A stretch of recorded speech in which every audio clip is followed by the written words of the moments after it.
ഉപതെരഞ്ഞെടുപ്പ് വാർത്തകളിലേക്ക് പോവുകയാണ്. ചേലക്കരയിലും വയനാട്ടിലും പോളിംഗ് പുരോഗമിച്ചുകൊണ്ടിരിക്കുകയാണ്. ഇനി അരമണിക്കൂർ മാത്രമാണ് അവശേഷിക്കുന്നത്. 6 മണിക്ക് പോളിംഗ് അവസാനിക്കും. 6 മണിക്ക് വരിയിലുള്ളവർക്ക് വോട്ട് ചെയ്യാനുള്ള അവസരമായിരിക്കും പിന്നീട് ഒരുങ്ങുക. ഏറ്റവും ഒടുവിലത്തെ വിവരം വരുമ്പോൾ 5:20 കണക്ക് പ്രകാരം 62.23% വയനാട്ടിലെ പോളിംഗ് ഉയർന്നിരിക്കുന്നു. ഒപ്പം ചേലക്കരയിൽ 69.19% പേർ ഇതിനോടകം വോട്ട് രേഖപ്പെടുത്തിയിരിക്കുന്നു. ഏറ്റവും പുതിയ കണക്കനുസരിച്ച് ചേലക്കര ഏതാണ്ട് 70% അടുക്കുന്നു. വയനാട്ടിൽ പോളിംഗ് ശതമാനം ഉയരുന്നു എന്നതാണ് നില. നമുക്കിപ്പോൾ CV അനുമോദിലേക്ക് പോകാം. ഏറനാട് മണ്ഡലത്തിൽ തന്നെയുള്ള എടവണ്ണയിലാണ് ഇപ്പോൾ CV അനുമോദ് ഉള്ളത്. അനുമോദ് എവിടെയാണുള്ളത്? ഏത് പോളിംഗ് ബൂത്തിലാണ് ഇപ്പോൾ അനുമോദ് ഉള്ളത്? ഏറ്റവും ഒടുവിലത്തെ കണക്ക് പുറത്തു വരുമ്പോൾ വയനാട്ടിൽ 62% മുകളിലേക്ക് പോളിംഗ് എത്തിയിരിക്കുന്നു. അത് 5:20 വരെയുള്ള കണക്കാണ്. നമുക്കറിയാം ഇനി അരമണിക്കൂറുണ്ട്. അതിനുശേഷം വരിയിലുള്ള മുഴുവൻ ആളുകൾക്കും വോട്ട് ചെയ്യാനുള്ള സമയമൊക്കെ ലഭിക്കുമ്പോൾ തന്നെ കഴിഞ്ഞ തവണത്തെ 73% അതുവരെ എത്തുമെന്ന ഒരു പ്രതീക്ഷ വയനാട് നൽകുകയാണ്.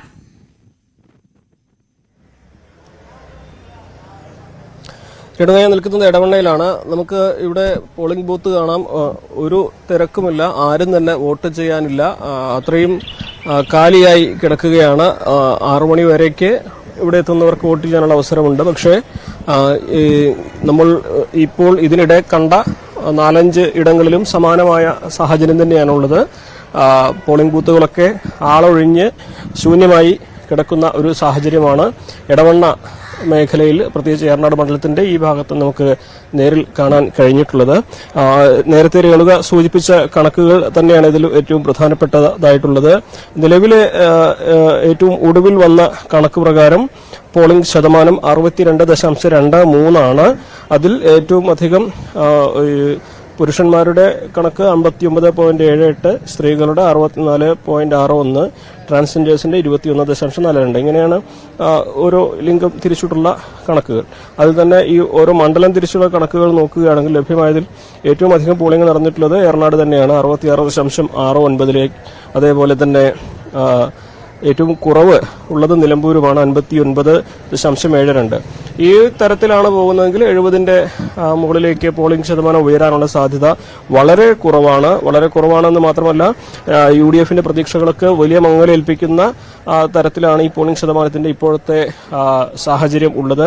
കഴിഞ്ഞ തവണ 72.92 ആയിരുന്നു പോളിംഗിന്റെ ശതമാനം ഉണ്ടായിരുന്നത്, ഏറ്റവും അവസാനത്തെ ശതമാനം. അതിൽ ഏറ്റവും അധികം സ്ത്രീകളുടെ വോട്ടിംഗ് തന്നെ 74%, പുരുഷന്മാരുടെ 71.57. അങ്ങനെയാണ് കഴിഞ്ഞ തവണത്തെ ഒരു സാഹചര്യമുള്ളത്. ഇത്തവണ അതിലും താഴാനുള്ള ഒരു സാഹചര്യത്തിലേക്കാണ് ഈ കണക്കുകൾ, നിലവിലെ സാഹചര്യത്തിൽ കണക്കുകൾ സൂചിപ്പിക്കുന്നത്. എവിടെയും വലിയ തിരക്ക് അനുഭവപ്പെടുന്നില്ല.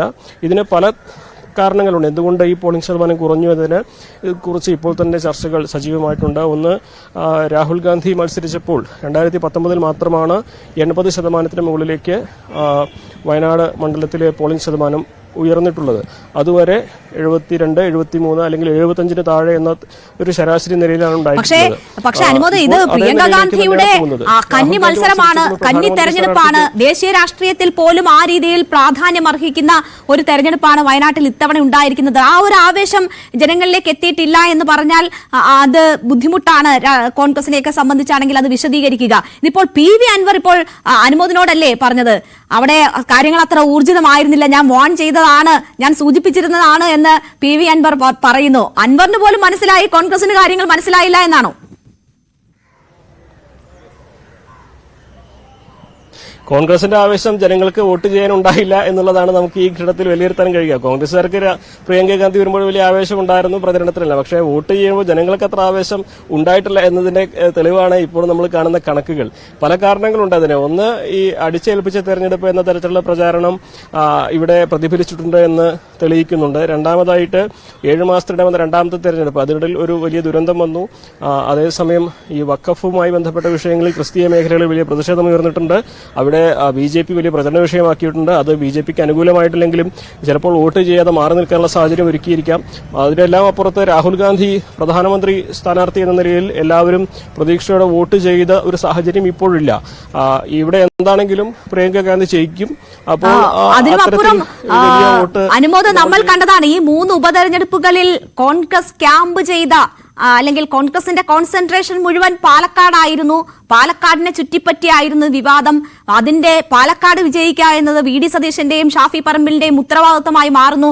അങ്ങനെ ഒരു ശ്രദ്ധക്കുറവ് കൂടി ഉണ്ടായോ? ഇനിയിപ്പോൾ കാര്യങ്ങൾ അവലോകനം ചെയ്യുമ്പോൾ ആ നിലയ്ക്ക് കൂടി കാര്യങ്ങൾ പരിശോധിക്കേണ്ടി വരുന്ന ഒരു സാഹചര്യം ഉണ്ടോ വയനാടിനെ സംബന്ധിച്ച്? നമുക്കറിയാം രാഹുലും പ്രിയങ്കയും, രാഹുൽ മത്സരിക്കുമ്പോൾ പോലും ഇത്രയധികം തവണ വന്നു പോയിട്ടില്ല. പ്രിയങ്ക കൂടുതൽ സമയം അവിടെ ചെലവിടുന്നു. വൈകാരികമായാണ് രാഹുലും പ്രിയങ്കയും ജനങ്ങളോട് സംവദിച്ചുകൊണ്ടിരുന്നത്. രാഷ്ട്രീയത്തിനപ്പുറം വൈകാരികമായി അവർ വയനാടിനെ ഒപ്പം നിർത്തുകയായിരുന്നു. അത് അങ്ങനെ സംവദിക്കുകയായിരുന്നു ജനങ്ങളോട്. എന്നിട്ട് പോലും പോളിംഗ് ശതമാനം കുറഞ്ഞു പോയാൽ അത് സംസ്ഥാന നേതൃത്വത്തിന്റെ മേൽ വീഴുമോ അതിന്റെ പഴി? തീർച്ചയായും ഇതിലെ ഏറ്റവും പ്രധാനപ്പെട്ട കാര്യം രാഹുൽ ഗാന്ധിയും പ്രിയങ്ക ഗാന്ധിയും വരുമ്പോൾ ഒത്തുചേരുന്ന ആയിരങ്ങൾ അല്ലെങ്കിൽ അവരെ കാണാനും കേൾക്കാനും വന്ന ആൾക്കൂട്ടം അത് മുഴുവൻ വോട്ടായി മാറിയില്ല എന്ന് തന്നെ നമുക്ക് ഈ ഘട്ടത്തിൽ വിലയിരുത്തേണ്ടി വരും. കാരണം രാഹുലിന്റെയും പ്രിയങ്കയുടെയും അവരെ കാണാനുള്ള കൗതുകം, കേൾക്കാനുള്ള കൗതുകം, അതിനപ്പുറത്തേക്ക് ഇത് കൂടുതൽ ആളുകളെ വോട്ട് ചെയ്യിപ്പിക്കാനുള്ള ഒരു ഫാക്ടറായി മാറിയിട്ടില്ല എന്നതാണ് പ്രധാനമായിട്ട് നമ്മൾ വിലയിരുത്തേണ്ടത്. രണ്ടാമതായിട്ട് കോൺഗ്രസിനുള്ളിൽ തന്നെ ഈ ഘട്ടത്തിൽ നമ്മൾ പല നേതാക്കളോടും സംസാരിക്കുമ്പോൾ പ്രിയങ്കയും രാഹുലും പ്രചരണത്തിന് വരുമ്പോൾ വലിയ ആവേശം കാണിക്കുകയും അതിനപ്പുറത്ത് താഴെ തട്ടിൽ ഊർജ്ജസ്വലമായ ഒരു പ്രവർത്തനം പലയിടത്തും നടന്നിട്ടില്ല എന്നൊരു വിമർശനം രഹസ്യമായിട്ടെങ്കിലും പലരും പങ്കുവെക്കുന്നുണ്ട്. അതായത് ഇവിടെ എന്തായാണെങ്കിലും ജയിക്കും എന്നതിനപ്പുറത്തേക്ക് കൂടുതൽ ആളുകളെ പോളിംഗ് ബൂത്തിൽ എത്തിക്കാനുള്ള നടപടികൾ ഒരു പക്ഷേ കോൺഗ്രസിന്റെ ഭാഗത്തുനിന്ന് യു.ഡി.എഫിന്റെ ഭാഗത്തുനിന്ന് ഉണ്ടായിട്ടില്ല എന്ന് ഈ ഘട്ടത്തിൽ വിലയിരുത്തേണ്ടി വരും. അതോടൊപ്പം തന്നെ നമ്മൾ കാണേണ്ട മറ്റൊരു കാര്യം, ഈ മലപ്പുറം ഈ മേഖലയിൽ പ്രത്യേകിച്ച് ഏറനാട്, വണ്ടൂർ, നിലമ്പൂർ, തിരുവമ്പാടി മേഖലയിലേക്ക് നോക്കുമ്പോൾ പ്രവാസി വോട്ടുകളുടെ ഒരു സാന്നിധ്യം, പ്രവാസി വോട്ടുകൾ വേണ്ട പോലെ ഇത്തവണ എത്തിയിട്ടില്ല എന്നത് മറ്റൊരു വസ്തുതയാണ്. ചാർട്ടർ വിമാനത്തിൽ വന്ന് വോട്ട് ചെയ്ത് മടങ്ങുകയും പ്രചരണത്തിൽ സജീവമാകുകയും ചെയ്യുന്ന കാഴ്ച നിയമസഭാ തെരഞ്ഞെടുപ്പിലും ലോക്സഭാ തെരഞ്ഞെടുപ്പിലും നമ്മൾ കാണുന്നതാണ്. പ്രവാസികളെ അവരുടെ ഒരു അസാന്നിധ്യം ഇവിടെ തീർച്ചയായിട്ടുണ്ട്. കാരണം ഒരു ഉപതെരഞ്ഞെടുപ്പിൽ വോട്ട് ചെയ്യാൻ വേണ്ടി വരേണ്ടതില്ല എന്ന തരത്തിലേക്ക് ഒരു വിലയിരുത്തൽ അവരുടെ ഭാഗത്തുണ്ടെങ്കിലും അതും ഇതിനൊരു ഘടകമായിരിക്കാം. അതിനെല്ലാം അപ്പുറത്തേക്ക് ഈ ഒരു ദുരന്തമേൽപ്പിച്ച ആഘാതം, അതിനോടുള്ള സമീപനം, അതും മാനസികമായിട്ട് ഒരു പക്ഷേ ആ ഒരു മേഖലയിലെ ജനങ്ങളെ അതിന്റെ അനുഭവം കാഴ്ചകൾ കണ്ട അത് അനുഭവിച്ചവരെ വോട്ടിങ്ങിൽ നിന്ന് പിന്മാറിയേക്കാം. പലതര കാരണങ്ങളുണ്ട്. എന്നിരുന്നാൽ തന്നെയും കോൺഗ്രസിനെ സംബന്ധിച്ച് ഈ പോളിംഗ് ശതമാനം കുറഞ്ഞത് വലിയ തലവേദനയാണ്. ദേശീയ നേതൃത്വം പ്രത്യേകിച്ച് പ്രിയങ്ക ഇവിടെ ക്യാമ്പ് ചെയ്തുകൊണ്ട് പ്രചരണം നടത്തിയിട്ട് പോലും ഈ വയനാടിന്റെ ചരിത്രത്തിലെ ഏറ്റവും കുറഞ്ഞ പോളിംഗിലേക്കാണ് ഈ ഉപതെരഞ്ഞെടുപ്പിൽ എത്തിയിട്ടുള്ളത് എങ്കിൽ അത് കോൺഗ്രസിനെ സംബന്ധിച്ച് ഒരുപാട് ചോദ്യങ്ങൾക്ക് ഉത്തരം നൽകേണ്ട സാഹചര്യം വരും. പ്രിയങ്കയെ സംബന്ധിച്ച് അവരുടെ കന്നിയംഗത്തിൽ വലിയൊരു ഭൂരിപക്ഷത്തിൽ വിജയിച്ച് പാർലമെന്റിൽ എത്താമെന്ന കോൺഗ്രസിന്റെയും യു.ഡി.എഫിന്റെയും ആ ഒരു പ്രതീക്ഷ മുഴുവൻ ഇല്ലാതാവുന്ന സാഹചര്യം വരും. വയനാട്ടുകാർ രാഹുലിന്റെ ആദ്യ വരവിലേതുപോലെയുള്ള ഒരു സ്വീകരണം പ്രിയങ്കയ്ക്ക് നൽകുന്നില്ല എന്നത് വേണം ഈ ഇപ്പോഴത്തെ വോട്ടിംഗ് ശതമാനം സൂചിപ്പിക്കുന്നത്. റിസൾട്ട് വന്നതിന് ശേഷമേ ശരിക്കുള്ള കണക്കുകൾ നമുക്ക് അറിയാൻ പറ്റുകയുള്ളൂ. പക്ഷേ പോളിംഗിൽ അത് പ്രതിഫലിക്കുന്നില്ല എന്നുള്ളതാണ് നമ്മൾ ഇപ്പോൾ മനസ്സിലാക്കേണ്ടത്. ഇപ്പോൾ സി.വി. അനുമോദ് നിൽക്കുന്ന ബൂത്തിൽ സി.വി. അനുമോദിന് പിന്നിലാണ് വോട്ട് ചെയ്യാൻ എത്തുന്നവർ നിൽക്കേണ്ടത്. ഇതുവരെ ഒരാൾ പോലും അവിടേക്ക് വന്നിട്ടില്ല എന്നത്. കാരണം ഏറനാട് 66% പേരാണ് ഇതുവരെ വോട്ട് രേഖപ്പെടുത്തിയിരിക്കുന്നത്.